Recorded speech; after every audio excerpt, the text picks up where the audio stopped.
Well, we are continuing our coverage of the impacts of the Colonial Pipeline cyber attack and what impact it's having in our local communities.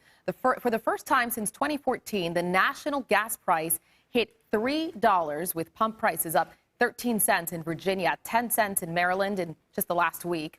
Joining me now with more on the impact and how long this may last is John Townsend from AAA Mid-Atlantic. Good morning to you, John. Thanks for joining me. Always good to see you. Good morning, Jeanette. Great being with you. So let's talk about this impact here. How widespread is it, and where does the DMV fall in all of it? Well, one of the most unfortunate things about this is that Virginia is ground zero of this shutdown impact because of the large number of service stations that were shut down yesterday because of the lack of gasoline. It ranged somewhere between 40% of gas stations in the state, and at one point during the day, almost 70% of gas stations in the state had outages. 15% of the gas stations in the district and 15% of gas stations in Maryland were also shut down or didn't have the availability of gasoline. So what are you seeing as far as people hoarding? We saw officials pleading with people not to fill up plastic bags with gasoline. Obviously, there's panic buying. How bad is it?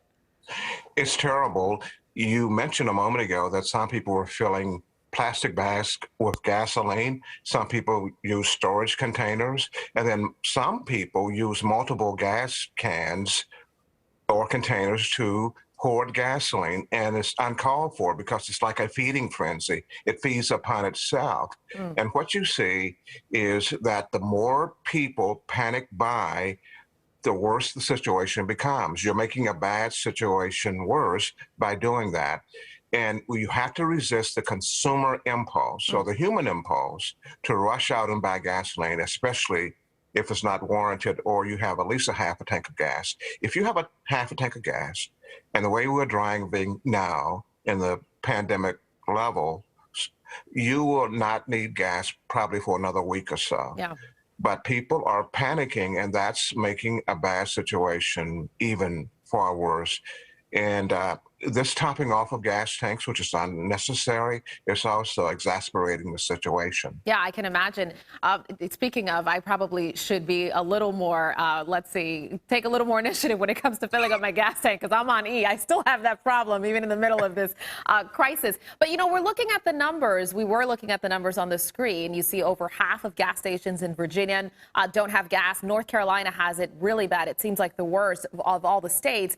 How are things now? We're telling people to calm down, but give us some reassurance here. Well, the reassurance you can have is that there will be plenty of gas around. In fact, there's plenty of gas now. And the thing that is the it factor is the fact that people are hoarding gasoline or panic buying. The fact of the matter is we can make it through this crisis with cooler heads and by staying calm and by avoiding panic buying. That becomes a self-fulfilling prophecy. It's like a dragon chasing its own tail. I gotcha. You know, it's very reminiscent of what happened at the beginning of the pandemic with toilet paper. That's exactly right. And then we saw people playing with their toilet paper at home, and then we were like, okay, well, that's where it's all gone. So what can we expect in the next few days? Well, the pipeline is restarting, but this is going to last for another week or so, because the pipeline is 5,500 miles long. It stretches through 14 states. You know, Jeanette, one of the things that people forget in our area is that not only are we, meaning the DMV, on the Colonial Pipeline, we're also on the Plantation Pipeline. And bear in mind that the pipeline in question only provides 45% of the gasoline on the East Coast. So that's 55% that was coming from the other pipeline.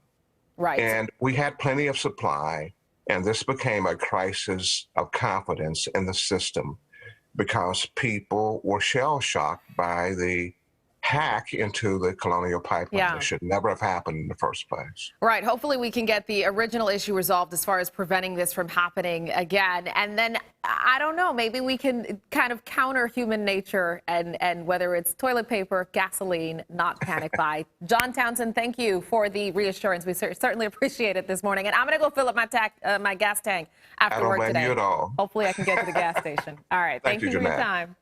Well, this brings us to our Fox 5 Live Insta Poll question.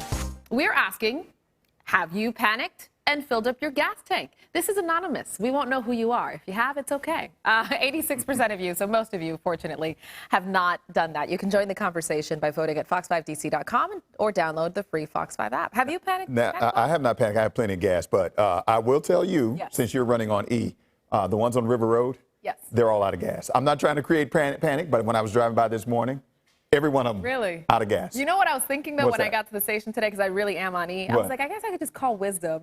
Yeah. If I run out of gas on the road. Oh, yeah. It has happened to me before, folks. I will learn. I will learn one day. Okay. All right, one person